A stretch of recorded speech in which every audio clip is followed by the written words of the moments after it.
Hey Jay, how you doing? Good. This is not the first time that we've spoken. If you remember a alternate current radio, we spoke there a long time ago. Remind me. I'm sorry, I don't remember Who are you? Or do you don't want to know? You don't want to say? You remember the name Hesher? Well, yeah, I know Hesher. Yeah. Okay, yeah, he was. I was one of the people in the mix on his website. You don't want to Anyway, say which guy you were. I mean, Ryan. Ryan G. Yes, sir. Oh, what's up, man? How you doing? Pretty good. How are you doing? Good. What's up? What's on your mind? I apologize. I could have just jumped into it. Just wanted you to know I'm not some That's cool. stranger. Yeah, I hope you're doing well. You as well. Funny enough, when we last spoke, you probably didn't even know my stance on any of this, but I was probably closest to what you could call a deist at that time. I grew up in Catholicism, but fell away, spent about 12 years away from the church. I've since come back. At this point, I am convinced of the truth of the Catholic faith. So I just thought I would call in and try to I know this is about debate, and I don't mind having a bit of a debate, but my goal here is more having mutual understanding, and hopefully hopefully we could glean something from each other. I'm just saying that's my goal. Where I would start it at is, do we agree on the 4 marks of the church as stated in the Nicene Creed? Absolutely. Well, I think we would agree, at least basically, one Holy Catholic Apostolic. But what I would actually argue, that's an argument against the Roman Catholic position, because there's nothing in the creed or in sort of the patristic era theological summaries, whether it's John Damascus's on the Orthodox faith, or whether it's catechetical lectures of St. Cyril of Jerusalem. Like, none of those texts really make Rome the focal point of the one Holy Catholic Apostolic Church. And in fact, the council, which is Constantinople I in 381, when they composed that additional section to the creed, the section about the church, that section is composed by a council had out of communion with Rome, presided over by St. Melitios, who died out of communion with Rome. And so if Constantinople I accurately lists the phrase one Holy Catholic Apostolic Church, and they were not in communion with Rome when they wrote that, they did not mean the papacy. And so I would argue that that's actually in favor of my position. Okay, when you say Rome, you're not, just to clarify, you're not speaking geographically. I'm speaking of the See of Rome. Right, so the See of Rome is geographic. Sure. Well, I guess you could say the charter is the world, though. The charter? I don't know what you mean. The scope of influence of the Roman. Well, influence is one thing, but like if you read the Chieti document of Rome from a few years ago, it admits that the Bishop of Rome did not have jurisdiction over the churches of the East in the first millennium. Okay, no, actually that makes sense to me. In terms of as far as I understand it, there were multiple sees. But Vatican I claims that from the earliest days of the church, the Roman See had universal jurisdiction over the entire Christian imperium, the Christian body. And I'm saying that the Chieti document that Rome has up on the Vatican website admits that this is not true. That the Roman Church. When was that published? 2016. Okay, well, I'd probably have issues with that, but so no, wait a minute. So do you know better than Francis? I I mean, I can't say in what particulars I Well, I may mean, know better Benedict than the 16th. Francis, Okay, but Benedict the 16th in his book Introduction to Christianity says basically the same thing, that in the first millennium, the Roman See did not exercise universal jurisdiction over the East. okay. Well, So is I Vatican mean, One right, or are they right? I mean, I think I'd be really interested to go over the exact lines where you're saying that those two are in contradiction. Well, I mean, But Vatican One says very clearly, it's not even contested, that the Bishop of Rome has universal jurisdiction and headship unilaterally over all of the church without any need for a synod or any other bishop to approve what he says and does. That's the whole basis for ex cathedra. I mean, that's Vatican One. right. Well, as I'm understanding that, this all emanates from the primacy of Peter, the Petrine office. Well, I mean, what you mean by the first among equals or something like that, an Orthodox person could agree to that, to the word, quote, primacy. Because Right. because in the councils, Rome is listed first. Rome usually signed the council first, but the Bishop of Rome didn't call any ecumenical councils. There were popes who were excommunicated by ecumenical councils. There were popes who submitted to ecumenical councils like Vigilius. So I'm just pointing out that Vatican I is an innovation over the synodality, collegiality practice of the church in the first millennium. Okay, but I mean, I guess I could. I'm not going to say that you're wrong there, but without having it directly in front of me, I'm not sure exactly where you're saying those two. That's are in fine. So if contradiction. you go to papalencyclicals.net, you can type in Vatican I, and you'll get the full documentation of all of that. If you print it out, it's about 15 pages. That's all of Vatican I. And then I would say, if you look at the Chieti document, Chieti, from 2016, that document is about the admissions of the Roman See to the Eastern churches. So that's why that's very relevant to this discussion. And paragraph 19 is the last of the Chieti document, and that's where it says that the Bishop of Rome did not exercise canonical authority over the churches of the East. So that's an admission that the East and the Orthodox have been complaining about for so long, for 1,000 years. And I'm arguing that this admission contradicts the claims of Vatican I. So you can feel free to go fact check me, please do. No, I think that I think we may have a common understanding here in terms of the concept of sui juris, self-governing. That there was a self-governing, or I shouldn't say what was. In some sense, there's a self-governing aspect of Eastern Catholic churches. No, but that's not about. This is not about whether there were autocephalous churches, which Council of Ephesus grants autocephaly to the Church of Cyprus. So there are autocephalous churches, which everyone admits, but that's a different issue from whether or not Vatican I dogmatically teaches that the Pope has unilateral, universal jurisdiction. I mean, it's not even in question. It's what everybody knows Vatican I teaches that knows what Vatican I says. So so I grasp what you've said, and I'll definitely do more research on what you've referenced there. What I wanted to more nail down in terms of what I was saying is the four marks of the church stated in the Nicene Creed. Mm-hmm. So for me, when I reverted, I had a fork in the road, which was Catholicism or Orthodoxy. And where it was concerning the Nicene Creed that I fell on the side of Catholicism. And did you hear that I said about Constantinople I that when they wrote One Holy Catholic Apostolic, they were out of communion with Rome? Were you aware of that? No, but yeah. So if you look up the schism, the Meletian schism, and the schism of Constantinople I, Rome did not accept Constantinople I until centuries later.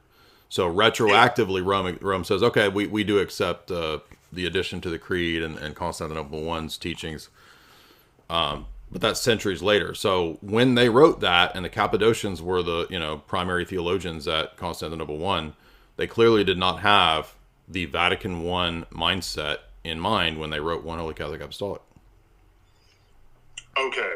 But so yeah, what I'm more getting at, so that I mean that may be all just fine and true, and I'm not necessarily trying to dispute that at the moment.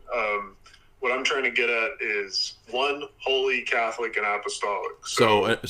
And that's fine. We can move on, but you're saying that the mindset of the people that wrote it doesn't really matter. It's what Rome says it means. Is that where we're going? Not so much. I'm just trying to nail down what my reasoning is and why you might think my reasoning is false. So, so you're going to say what? That like the Catholicity involves numbers, Rome has a lot of numbers, and Orthodox don't. Is that where you're going? Sort of. I mean, you're not far off. Was Catholicity true in the 4th century when most of the church was Arian or semi-Arian? Where were the numbers?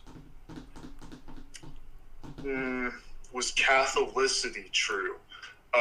If it's numbers. Yeah, it was. Well, what do you mean by numbers? If the argument is going to be that the Roman Catholic Church is the one Holy Catholic Apostolic Church because it's the one that has the numbers, then that's false, because they didn't have nobody, whether you're Orthodox or Catholic. In the 4th century, the majority of the church was Arian or semi-Arian, and at one point, there was only a handful of bishops that were Orthodox, St. Athanasius being one of them.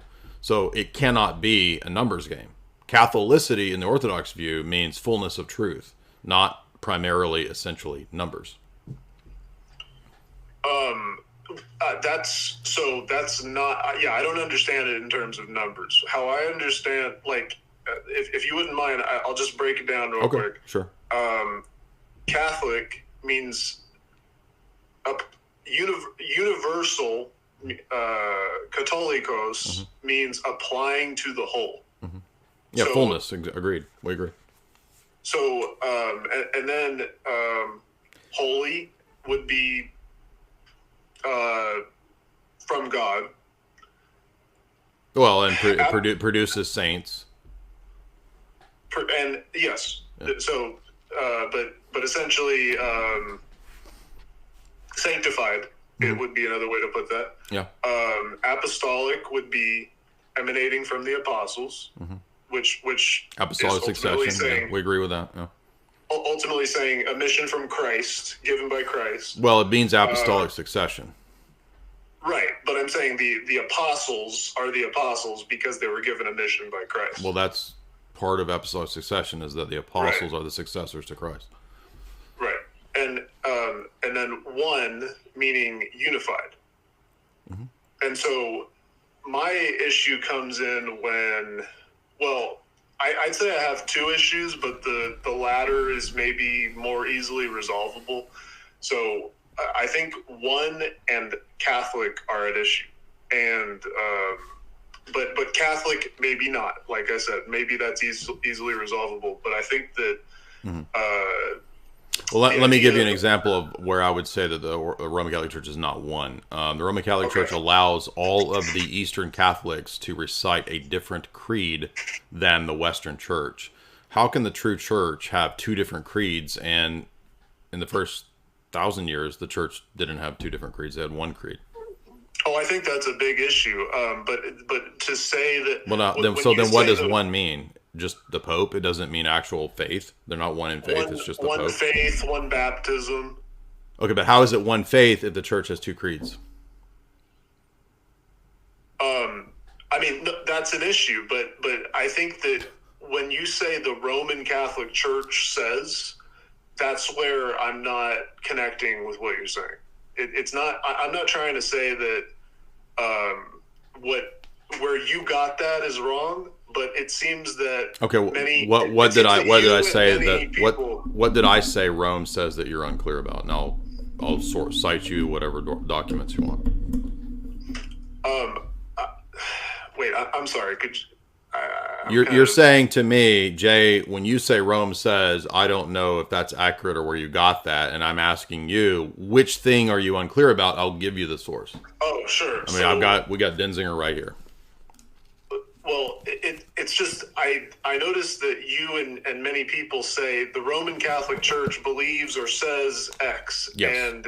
and I think that often you can have a source from those who claim to be of the Roman Catholic hierarchy. Like the Vatican? I mean, I'm going to Denzinger. Do you know what Denzinger is? Well, are you talking? I think that papal infallible statements are of at the peak of what. I mean, I'm not. Do you know what Denzinger is? Are you familiar with Denzinger? I'm familiar with the name, but no, I mean probably so not. This is the collection of dogmas that Rome has affirmed. So this is one place to start for Roman Catholic dogma, and hence it's called the sources of Catholic dogma. I'm not being arrogant. I'm not being mean to you. I'm just literally saying that's what Denzinger is. It's the sources of Catholic dogma. And so when I say something like Vatican I says this, you can find it at papalencyclicals.net under Vatican I or in Denzinger, because Denzinger pretty much has all of Vatican I. It's not the only source of Roman Catholic dogma, because Denzinger doesn't have everything that's taught by the papacy. It just has a collection of papally approved things. But if you go to the Vatican website, they cite Denzinger. So it's definitely an authoritative source. Okay. Where do you source the claim that you made, though? Which one? Roman Catholic Church. I'm kind of blanking because I guess I was so focused on what you were just saying. But you were suggesting. Well, I know you mentioned about the Eastern churches having a different creed. That's not even a controversial. I mean, you can go ask any Uniate or Greek Catholic. Like they recite the creed without the filioque. This is well known. Right. Yeah. So do you need a papal statement whether that's true? No. Right. No. What I'm saying. Well, no. I guess I think I got lost in the mix there. You had made a statement that the Roman Catholic Church says, and I'm just questioning: is that an infallible teaching, or is that something that you read from the Vatican that may or may not be? Well, Vatican I is infallible. It's a dogmatic ecumenical council. So in the Roman Catholic system, yes, Vatican I is infallible. And presumably, I mean, maybe some Roman Catholic has some argument they would make. I would say Denzinger also includes everything that is, quote, infallible or ordinary universal magisterial teaching, which according to Vatican I is protected by the Petrine charism. So Denzinger also should be without error. Okay. And that may be the case. I can't speak to that. My issue comes down to when I think about the question of Orthodox versus Catholicism, I think that Orthodox is lacking the unity. And I guess to me, there is... Now, and my first question to you was, well, then why if the Roman Catholic Church has the unity, supposedly, is that a unity of faith and belief, or just a unity of we all believe in Francis, and then underneath Francis, it's all fair game to do whatever you want? Because that's what I see, and that's what I experience in the Roman Catholic world. I see no unity between the Novus Ordo hippie mass and Nostra Aetate and the SSPX Latin mass down the road. There's no unity between those things. The only unity that exists is a common confession of Pope Francis or the papacy. So my point is precisely that unity, or the oneness of one Holy Catholic Apostolic, refers then to we're all one under the Pope, but not a unity of actual theological faith confession. Hence my argument that the Roman Catholic Church has two different competing creeds within it. I think that you and I have different concepts of unity going. So I would say, what is the oneness of the Roman Catholic Church then? One faith, one How is it one faith when there's two different creeds with two different faiths? Both recite the Apostles' Creed. No. The Nicene Creed, where the Uniates recite the Filioque, they don't recite the Filioque, and the rest of the Roman Catholic Church does. Do you not know what I'm talking about? I feel like I missed something in what you said. Okay, I'm sorry. I'm not trying to be mean, but so this is a really basic. So all of the Eastern Roman Catholics, the Eastern Uniate Catholic Church, Melkites, whatever, Russian Catholics, Greek Catholics, They recite a different creed, literally, a different Nicene creed than the rest of the Latin Church. They cite the creed that we Orthodox have, which is without the filioque. That's an issue, but I thought you were saying between the Novus Ordo and the SSPX. I made a different analogy to a lack of actual unity between those groups. Yes, I did. But that wasn't in reference to the creed. I'm saying that they don't believe the same theology. Almost all the SSPX and traditional Catholics do not agree with the theology of Vatican II. So how is there unified faith when a giant portion of the church doesn't accept or rejects or doesn't want to believe Vatican II? I think that there's a distinction to be made between what is officially the faith that is prayed at Mass and what is the faith that is demonstrated in, say, a typical Novus Ordo. I'm talking about Vatican II documents and the dogmas and teachings of Vatican II. Regardless of what you believe when you walk into a Novus Ordo or an SSPX Mass, do you as a Roman Catholic have to believe Vatican II? I don't know what that would even mean, believe Vatican II. It wasn't a dogmatic council. It is a dogmatic council. No, that's totally false. No, it's not. What Paul VI said was it, quote, proclaimed no new dogmas. There's 4 separate statements from the popes that say it is dogmatic. So it's a total trad myth. It's a trad myth. That yes, it is. Do you want me to give you the 4 statements from the Vatican that you have to believe it? Sure, but they state that it's that I don't even. What I'm saying is I don't know what that would mean. It's an ecumenical council. Is what they state. Yeah, and you have to believe in ecumenical council. You think that when the Pope confirms an ecumenical council for the entire church on faith and morals, you don't have to believe it? All Paul VI said was that it proclaimed no new dogmas. He never said it's not dogmatic. And in fact, Francis and every Roman Catholic, why are you interrupting? Every Roman Catholic after the council, every Pope has enforced Vatican II and the new Mass on the entire church. So the idea that you don't have to believe it is ludicrous. Every Roman Catholic church that you go to tells you and teaches you in the Catechism that you must accept the documents of Vatican II. What must I accept from the documents? All of the teaching, all the documents of Vatican II are signed off by the papacy. What specifically do I, as a lay person, all of them, accept? The entirety of it. You don't get to reject any of it because it's ordinary, universal teaching. What new doctrine was brought in Vatican II? Well, Paul VI claims there was no new doctrines. I don't believe that. I believe that Vatican II, with Nostra Aetate, for example, taught that Hindus now worship the one true God, as do Muslims. Do you believe that Muslims and Hindus worship the same God as Roman Catholics? I think that can be scrutinized a bit further than the way you just stated it. Well, do they believe in the Trinity? I mean, because that's the only one true God that exists. Right. Well, so I think this is... I do have an issue with that, and I've studied this problem, and I see the same issue that you see. Because it's not true. That's because you have some discernment. You're correct. It's not true. Muslims and Catholics and Orthodox do not worship the same God because they use the word God. And in fact, Vatican Nostra Aetate goes as far as to say that Muslims and Catholics have the same faith as Abraham. And yet Jesus says in John 5 that Abraham rejoiced to see his day and saw it and was glad. Excuse me, John 8. John 5-8, Jesus constantly argues with the Pharisees that Abraham believed in him. Well, then Muslims are not of the Abrahamic faith. Sure. So, if that's true, then Vatican II is false. If you say sure, then Vatican II is false because it says the opposite of that. I grasp what you're saying, and I've wrestled with the same problem. Right, well, this is an example of why Rome is a contradictory position.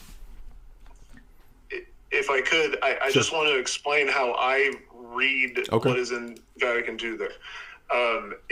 It's, I will say that this is what is called weaponized ambiguity, and I think that there is a huge problem. I know, man.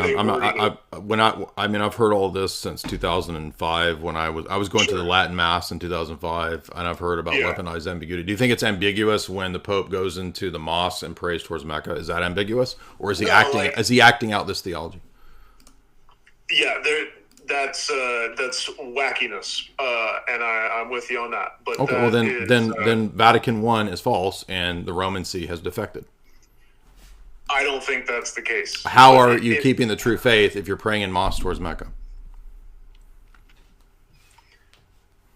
I mean, I don't think you would. You certainly are committing at least heresy, if not apostasy. Okay, so then Vatican I's not true, and Rome can err, and the papacy is not indefectible.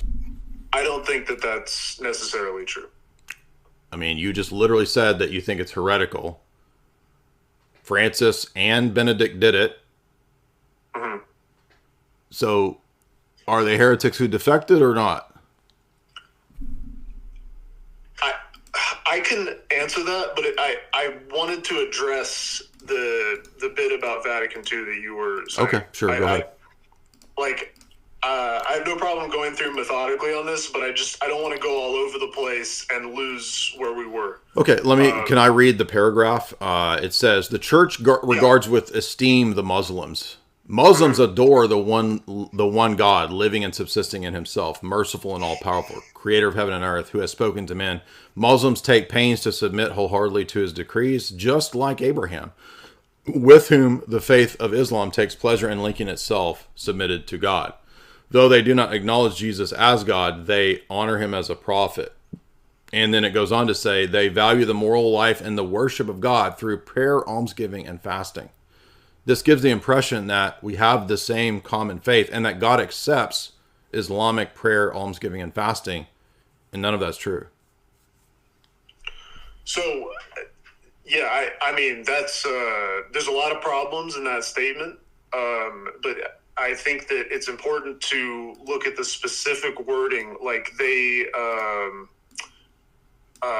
don't have it in front of me, but I could get it in front of me. They said that they claim to have Abrahamic faith, or what was that bit? No, it actually says that they adore the one God living and subsisting in himself. It doesn't say they claim to, it says they do it. Well, so let me just explain how I read that, and it's not may or may not be what was intended in the words, and I certainly think that the way it's worded is highly problematic. Okay, well, I thought that the papacy was here to give us clarity, certitude, and to guide us and preserve it. So now it's weaponized ambiguity?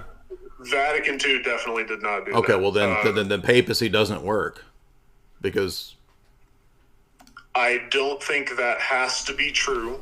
But the way that I read that... So we need you. I'm not trying to be rude, but you don't see how Protestant this is? We actually need you, an individual Catholic, to suss through all these stacks of papal documents to tell us the true papal meaning of the true papal councils? No, I'm not suggesting that. Well, but you are, because you're saying that the way to read it is blah, blah, blah, blah, blah.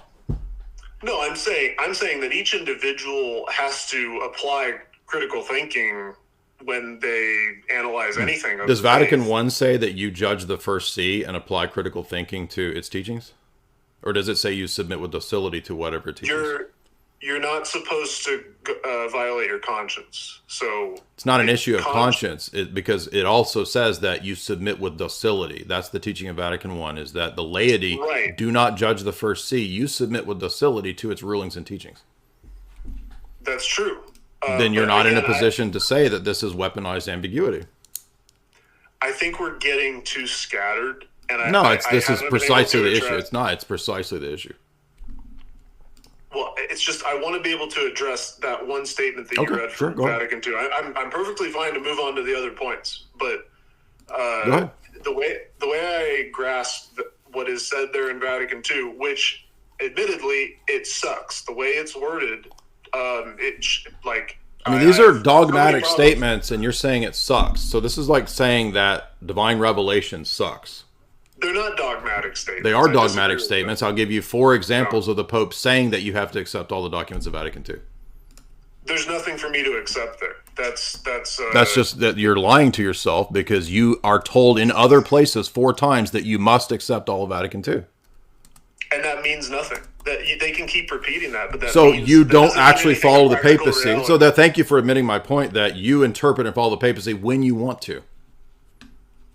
No, That's You not, literally just said you don't have to accept Vatican II's dogmatic, even though the Pope tells you have to. No, again, we're jumping to another point. I just wanted to address Because you're saying that a you're dogmatic teaching is sucky, and I'm telling you that you don't get to say that in the Roman Catholic system, and it is dogmatic. No, it's not. Yes, it is. If I give you 4 places where the Pope says you have to accept Vatican II, you're telling me that you don't have to listen to that.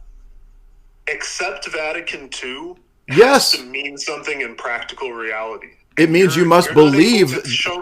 Why are you lying to true. yourself and lying to the audience? Because I can open up the Roman Catholic Catechism cites from Vatican II countless times. And you're telling me that Rome doesn't teach that? An infallible document. It's absolutely authoritative and binding. It doesn't have to be infallible. No, the Catechism is not. Yes, binding. it is binding. It is ordinary teaching. Do you know what ordinary teaching is?